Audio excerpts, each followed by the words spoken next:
Hello, hello, Gemini Collective, Sun, Moon, and Rising. Ako po si James. Kamusta po kayong lahat? And welcome po sa James Tarot PH.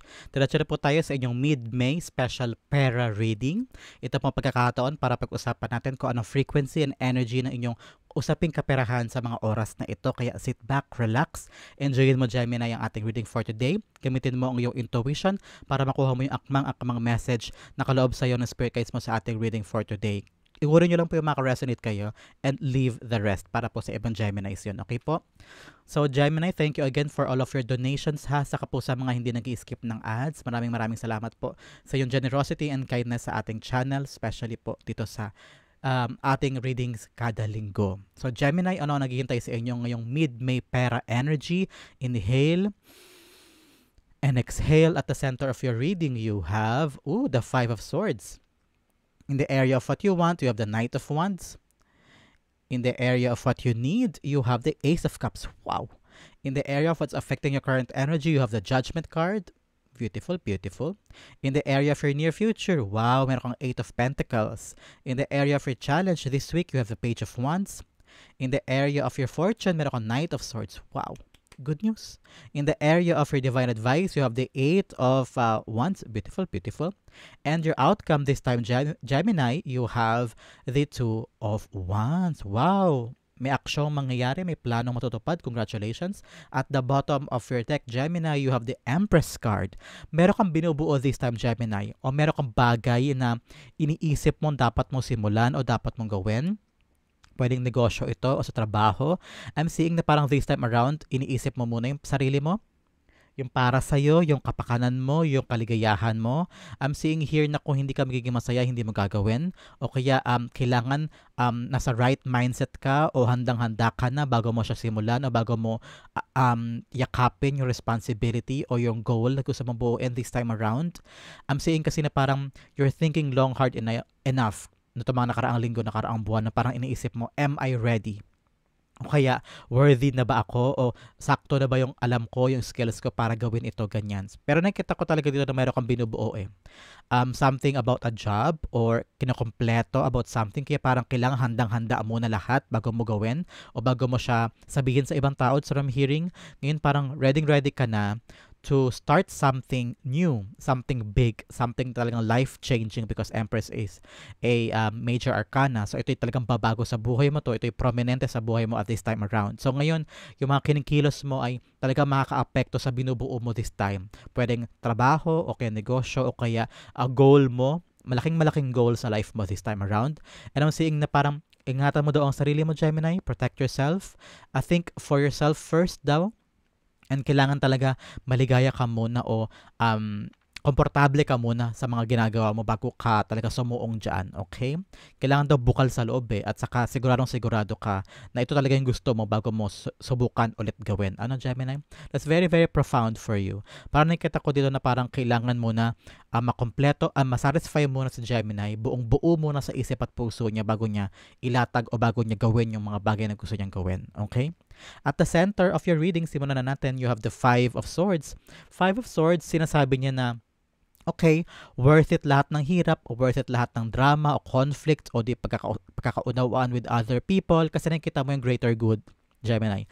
Nakikita mo kung gaano kahalaga itong ginagawa mo na ito, itong trabaho na ito, itong pinagkakakitaan mo na ito. Nakikita ko na parang, nakikita mo yung potential of this, na parang, okay, pag ito tinuloy ko, ginawa ko, kahit na gaano kahirap, kahit na gaano karaming tao ang nag-aaway-away o nagkatalo-talo o nagko-compete for this position o kahit na medyo talagang gitgitan at struggling yung ginagawa mong yan, nakita ko talaga na yung vision mo is all about the good product. Merong potential kang hinihintay.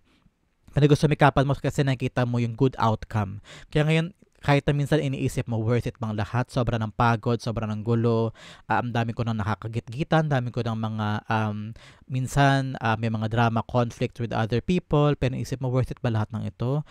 Para sa goal na ito. And then you're gonna realize at some point na, yes, worth it ito. This is something that you're gonna win, Gemini.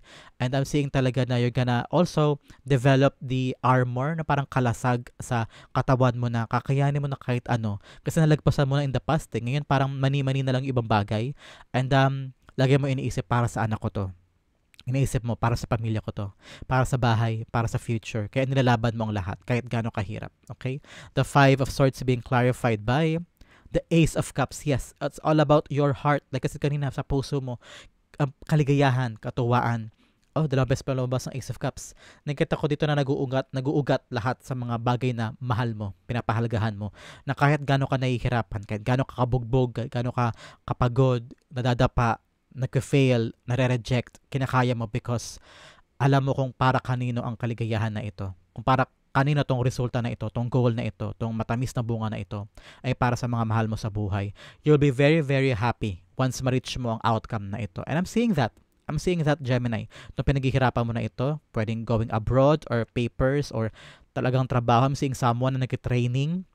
This time around, hirap na hirap ka na sa training, pero kinakaya mo kasi alam mo na ito yung magfulfill sa puso mo, ito yung magfulfill sa life mo and your family. I'm seeing kasi na parang ang dami mo na rin naipangako with someone na parang okay, kapag natapos ko ito, kapag nabuo ko na ito yung bunga na makukuha ko, and then ito yung pwede ko ibigay sa inyo. And nandun nanggagaling yung parang pag nakita mo silang masaya, masaya ka na rin. Kaya kailangan mo talaga itong matapos at ma-accomplish. Ano?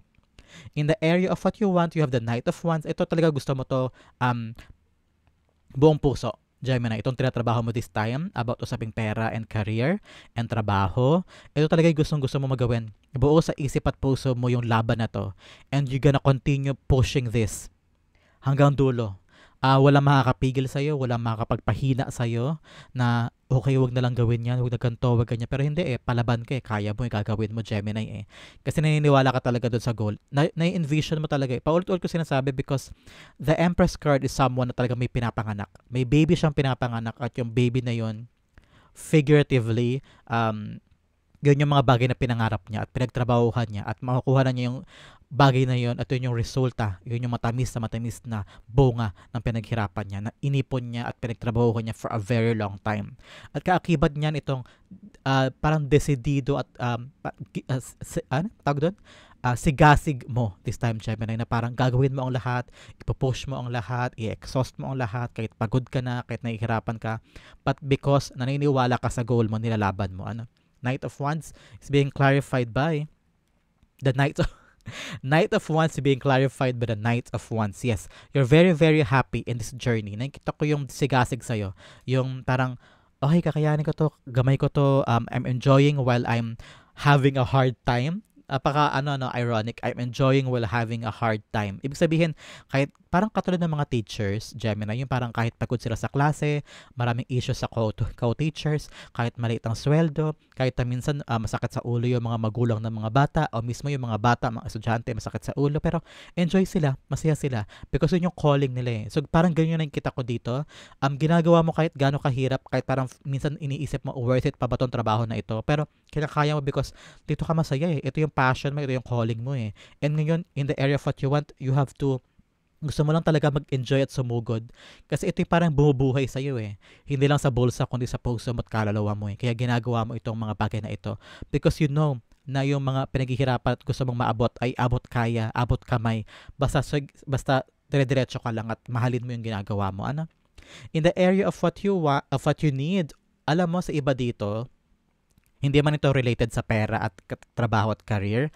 I'm seeing someone getting pregnant or pregnant kayo this time, Gemini, because Ace of Cups is a cup of pregnancy at ganoon din si Empress card. So, pag lumalabas silang magkasama sa isang reading, there is a guarantee of pregnancy. So, kung meron man po sa inyo dyan, very specific for a very specific Gemini na naghahangad magka-baby at nagdarasal magka-baby, humihingi ng sign. Kung kailan magkaka-baby, ito na yung sign for you, Gemini, na meron kang magkaka-baby ka. Hindi sa lahat baka naman may magtanong dyan, hindi naman yun ang pinapangarap ko, hindi ko nga gusto magbuntis. Ibig sabihin po nun, hindi para sa inyo yun. For a very specific Gemini ito na naghahangad at nagmamanifest ng baby at humihingi ng sign ng baby, ito yung kasagutan para sa specific Gemini na yun. But for some daw, kailangan mo Gemini. Parang I'm hearing na parang you need daw support from someone, Gemini. Huwag ka daw mahiya humingi ng tulong o support o helping hand from someone in your life right now. Kasi parang kahit masigasig ka at kahit mahal mo tong ginagawa mo, nahihirapan ka na din eh. Marami ka ng struggle. I'm hearing na marami ka na rin ka-conflict o kagitgitan, ka-friction sa trabaho o sa pamilya. Ngayon parang binibigyan ka ni spirit guides mo na sabi niya, uy, kailangan mo na ngayon ng tulong. Kailangan mo na ngayon ng assistance. Kailangan mo na ngayon ng taong magbibigay sa'yo ng help, magbibigay sa'yo ng advice, ng comfort, ng yakap. Someone na talaga makakatuwang mo. I don't know why kung kailangan ba to ng love life. Basta someone na papapasukin mo sa buhay mo at magbibigay sa'yo ng additional support, comfort, advice, pwede ng business partner ito na talaga magbibigay sa'yo ng additional assistance. Okay? Para lalong mag-boom at talaga matagumpayan mo na tong laban na ito sa trabaho mo o sa negosyo mo o sa kaperahan mo. Ace of Cups being clarified by the Hanged Man. Yes, para makakawala na ka na daw doon sa mga bagay na unsure, sa mga bagay na parang hindi ka sigurado kung magaganap o hindi.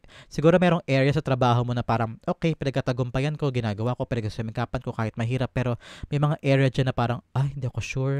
Nakabitin ba? Yung parang hindi ako sigurado kung magandang outcome, kung sa iyo ba papabor yung mangyayari, o kaya magiging maganda ba ang resulta. Kaya ngayon parang sabi ni Spirit Guides, so para makawala ka sa pagkabitin na ito o pagka hindi ka sigurado, kailangan mo na magpapasok ng mga tao sa buhay mo o mga opportunity sa buhay mo na mas nagbibigay sa iyo ng assistance o tulong o karagdagan na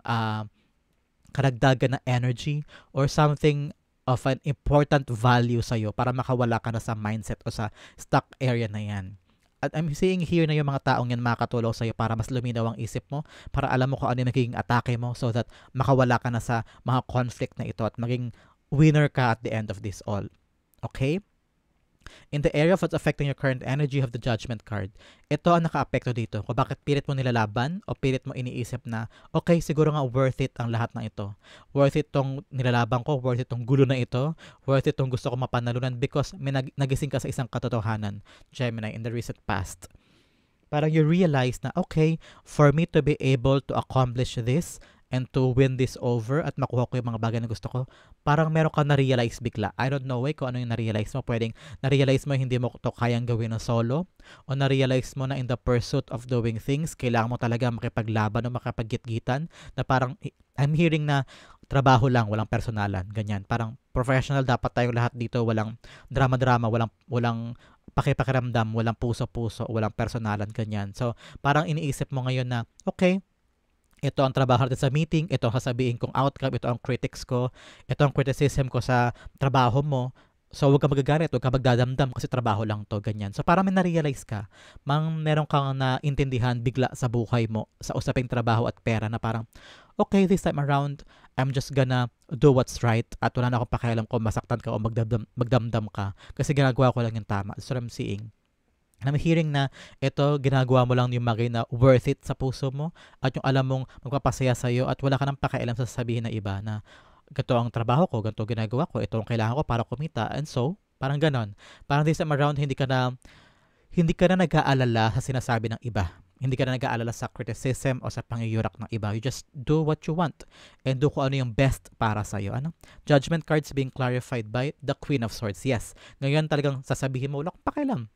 Ito ang gagawin ko, itong gusto ko. Kung ayaw nyo, edi wag. Handa kang putulin yung ugnayan with other people. Hindi ka na makikipagkompromiso pa para lang matuwa sila o para lang ma-please sila. Ngayon, tapos na yung era of your life na nagpi-people pleasing ka, Gemini. Yung parang gagawin mo lang isang desisyon kasi para matuwa sila sa'yo o para matanggap ka nila o para matanggap ka nila. Ngayon, hindi na yan. You're doing what you want to do, the best para sa'yo, para maging maligaya ka. Ngayon, hindi mo na iniisip na kailangan ko makipagkompromiso para lang matuwa sila sa akin o para matanggap nila ako, para hindi nila ako i-judge. Yan. Ngayon, nakikita mo na kailangan hindi ka na papaapekto sa judgment ng ibang tao, sa panghuhusga ng ibang tao because you're very, very focused on the future na alam mong mapakinabangan mo for yourself at deserve mong makuha. At parang feeling ko this time around, hindi ka na papapigil sa mga pangyuyurak. Ngayon, parang handa ka ng head-on, kung laban-laban, kung sugod-sugod. This is for me, for my family, for the future, sa binubuo ko for my future. Ano? In the near future, ito maganda para sa'yo. Merong paglago, may pag-abante sa trabaho o negosyo. I'm seeing sama na unti-unti na nakakabangon yung negosyo mo o unti-unti mo na nabubuo siya ng palaki at nakakaipon ka na, meron ka ng pang-ikot sa kapital mo. Ngayon parang unti-unti na nagiging maluwag in the near future, Gemini. Congratulations. But for some, may pag-abante sa trabaho mo. Parang ngayon unti-unti na nakikilala yung skills mo. Unti-unti mo na rin napapansin na parang, unti-unti na gumagaan na. Kung dati hirap na hirap ka sa trabaho, ngayon parang may mga araw na unti-unti mo nakikita na wala nang masyadong stress, wala masyadong problema, kung ano yung output mo, okay na sa boss mo, nare-recognize nila yung effort at saka yung skills mo. I'm seeing this time around na may paglago o may paglaki ng improvement ng ginagawa mo, Gemini. And everybody is noticing kung gaano ka nag-i-improve at kung gaano ka kaseryoso at ka-dedicated sa trabaho mo. And I'm seeing rewards coming here. Rewards and also parang confirmation of, yes, you're gonna get something that you're working on this time. Kung ano man itong binubuo mo sa ngayon, Gemini, nakikita ko yung positive outcome. So, congratulations.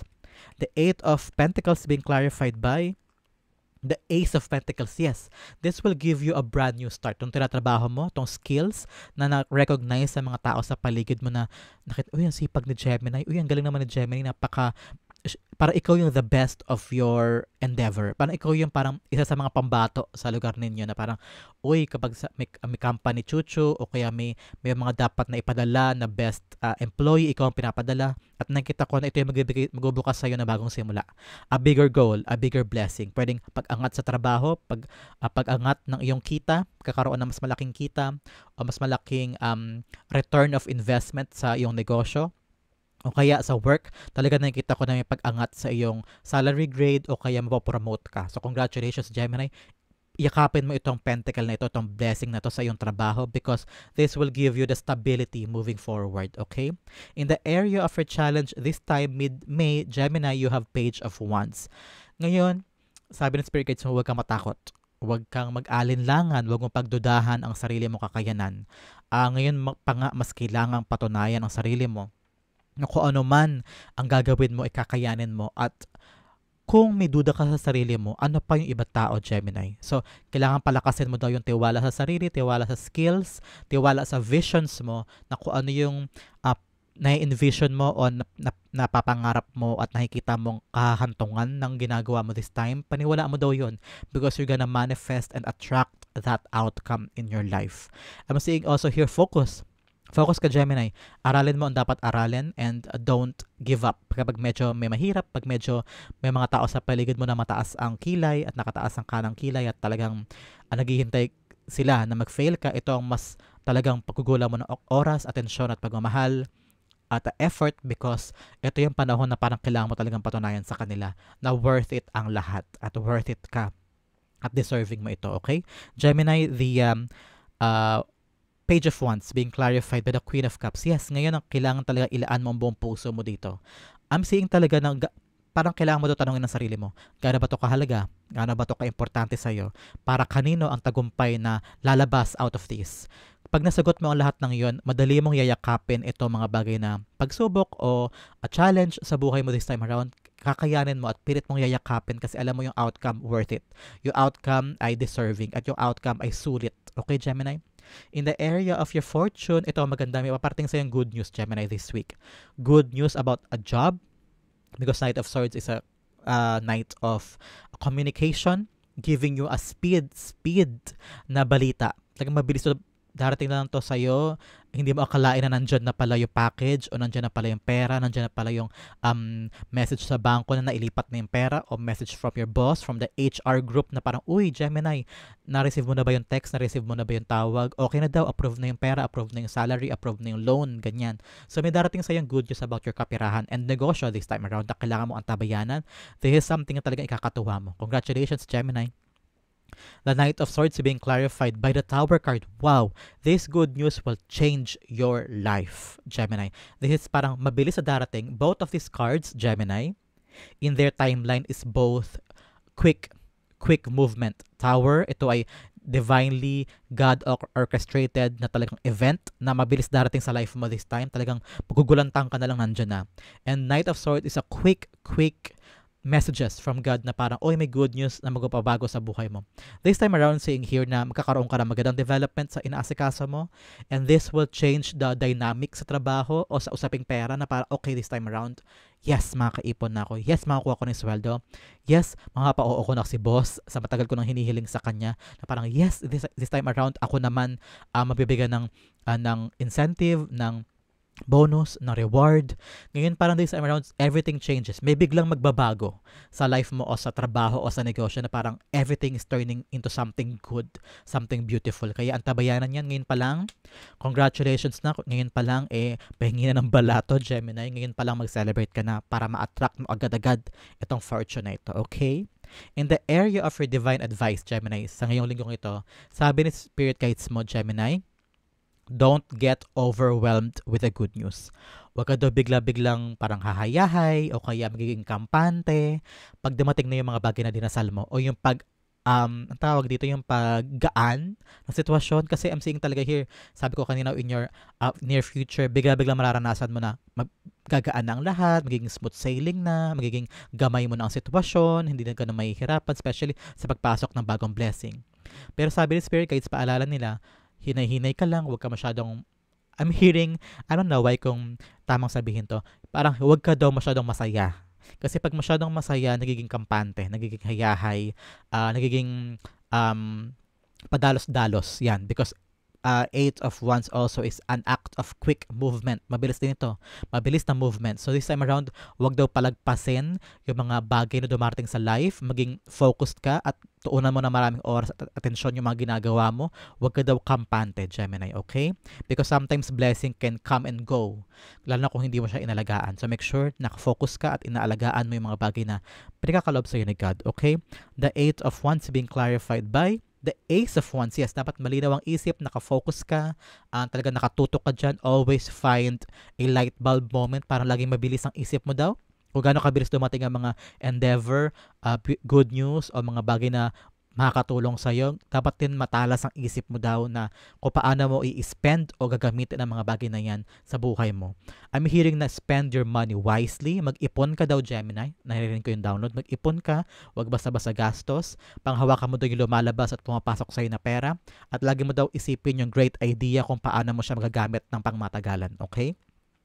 Ang yung outcome na napakaganda, ay pag-usapan natin later, but first, let's have additional messages from the Divine. Ito yung mga messages na kailangan mo daw isipin this time. Karagdagang impormasyon mula sa iyong spirit guides. Okay? First, you have social status. You will reach the heights of fame and society. Don't get arrogant. Like I said here, huwag ka daw kampante, huwag ka parang feeling mo ay hindi na mauupos ang blessing. Alam mo, minsan yung blessing dumarating sa atin as a pagkakataon eh. Binibigyan tayo ng God na parang, pagkakataon mo na to this time around, anong gagawin mo? Kaya kailangan alagaan ang mga dapat alagaan. You're gonna reach a brand new heights. Like I said kanina, may paglago sa trabaho eh. Parang aangat ka, mapopromote ka, may leveling up eh. Parang yun nga sabi, kakaroon ka ng social status, may bago kang pagkilala sa'yo, and ito yung magisimula sa'yo ng mga bagong blessings in your life. Kaya yakapin mo yan at huwag sayangin, Gemini ha. Worth it ang lahat ng ginagawa mong ito. Worth it ang lahat. Another message you have, love life, free from problems and money troubles, enjoy the passion of love and be loved. Like I said kanina, parang may kailangan ka talagang papasukin sa buhay mo na makakatulong sa'yo na makawala ka sa mindset of stuck or parang nakabitin ka, hindi mo alam ang gagawin. Parang kailangan mo daw magpapasok ang tao na magiging importanteng tao sa buhay mo na makakatulong sa'yo moving forward. I don't know, why nakita ko bigla si Kiray sa kayong fiancé niya ngayon, yung boyfriend niya. Kasi diba si Kiray, dati nag-aano siya, online selling. Pero nung ang nag-advise sa kanya yung boyfriend niya na para, uy boy, why not ang ibenta mo sa online yung mga sarili mong product? Ayun, naging milyonarya si Kiray. So parang ngayon daw magkaroon ka ng tao sa paligid mo na magbibigay sa'yo ng mga tamang payo o tamang guidance and support para makawala ka sa stuck area in your life. At yun ang makakatulong sa'yo moving forward, especially sa usaping pera. Ano? So make sure also that you surround yourself with a very intelligent and also matalino, intelligent and also madiskarteng tao na makatulong sa iyo, especially sa usaping pera. Okay? Another message you have transformation. Change is the natural order of things. Don't be afraid of the unknown. Especially here in your fortune, pero talaga magbabago sa'yo. Good news that will change your life. So daanan mo, don't be afraid of change. Don't force things. Don't control things. Let it happen because now you're in the era of transformation, Gemini. Kaya daw matakot sa mga bagay na hindi mo alam because everything will settle down in the near future at marirealize mo, kaya pala pinagdaanan ko yun because ito pala ang regalo sa akin ni God. Another message, you have mind power. Use your intelligence. Analyze data logic and think rationally. Lead with your mind. Turn sabi ko kayo na, di ba, parang, trabaho lang, walang personalan. Always be rational. Parang, trabaho lang to, walang damdaming involved. Huwag tayong magpakadrama-drama, huwag tayong mag-overanalyze. So, just doing your job eh. So, ito daw talaga tama yung sinabi ko sa iyo kanina. Okay? Use your mind over your emotions. Use your intelligence over your damdamin. Okay? Another message, you have resources. Be grateful for what you have and save something for the future. Use wisely and as needed. Like I said kanina dito, sa yung advice mula sa yung spirit guides na isipin ang iyong kapirahan, ang iyong resources, yung pumapasok at lumalabas, isipin mo kung ano yung mga in-spend mo. Okay, mag-ipon ka like I said kanina. Napakaganda because connecting yung ating mga oracle cards sa payo ko sa iyo kanina. Itong air na kailangan pag-focus on this time, Gemini, you have balance. I bring a state of perfect harmony into my world and I do so without judgment. So ngayon, karoon ka doon ng balance sa buhay, trabaho, bahay, para sa sarili, mag-enjoy ka din. So, I'm hearing talagang magiging masaya ka dito. Parang may paglago, may pagbangon. Parang this time around, si Gemini naman ang babangon, si Gemini naman ang magkakaroon na magaganda sa buhay niya. That's what I'm hearing. Kaya worth it lahat ng ginagawa mo ngayon. Okay? Especially in your outcome, you have the Two of Wands. Two of Wands is you telling yourself, ready na ako. Handa na akong mag-risk ng mga bagay-bagay na something new sa buhay ko. Parang sa leveling up na nakita ko dito with the Eight of Pentacles, sa parang mag-level up yung status mo, mag-level up yung mag-level up yung skills mo, yung credentials mo, yung experiences mo. Kaya ngayon parang handa ka na sumubok ng mga bagong bagay sa outcome mo. Parang okay, try ko kaya yun. Ngayon ready ka na to conquer because may baon ka na eh. Malakas ka na at saka may experiences ka na. I'm seeing you're envisioning of a plan. May concrete plan ka nang gagawin moving forward. I'm seeing someone traveling or changing course of their career. Lilipat ka na ibang kumpanya, ibang industriya, ibang trabaho o lilipat ka na ibang bansa. May movement dito. And yung movement na yun nanggagaling sa lakas ng loob mo na mag-try ng something new sa life mo, okay? The Two of Wands being clarified by the Six of Pentacles. Yes, now may magbabalik sa'yo. Parang this time around, you know kung saan ka pupunta, sa lugar kung saan alam mong may return of investment. Merong bagay na parang ito yung ilalaan ko na effort, mag-reflect yun sa sweldo mo, mag-reflect yun sa iipunin mo. Ngayon, parang ang hinahanap mong trabaho in your outcome, sa yung dulo, after ng near future, yung dulo, makakatagpo ka ng trabaho o endeavor o negosyo na kung ano yung ibibigay mong effort, time, and expertise, babalik din sa'yo in the form of money. Pero ang darating sa yung pera this time around na talagang swak at talagang deserve mo. So, congratulations Gemini. Ang ganda-ganda nito. That is your mid-May pera reading. Sa Pokenak Resonate, comment down below and I'll be reading your messages. Thank you again for watching. This has been James for James Tarot PH. God bless everybody.